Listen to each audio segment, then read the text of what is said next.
What makes a good salesperson? Well, let's go back to drive. And so, having some mastery, knowing what you have some idea of what you're doing and what's going on in the business. It's not so much the product knowledge, is what's going on in business. What have you learned, and what kind of questions can you ask of your client to get a better insight and to help them better understand their business?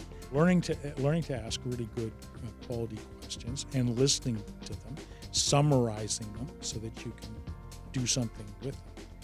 You need to be you need to have the thick skin.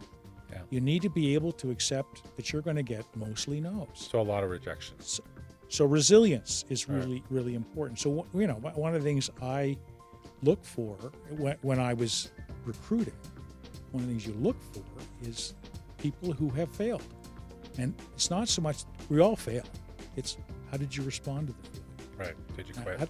What did you learn? What did you, Right. what did you do differently?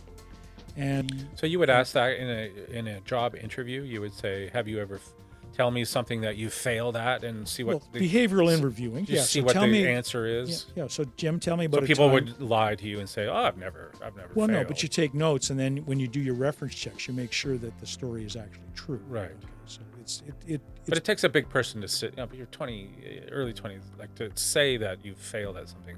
Yeah. Takes a certain amount of confidence, right?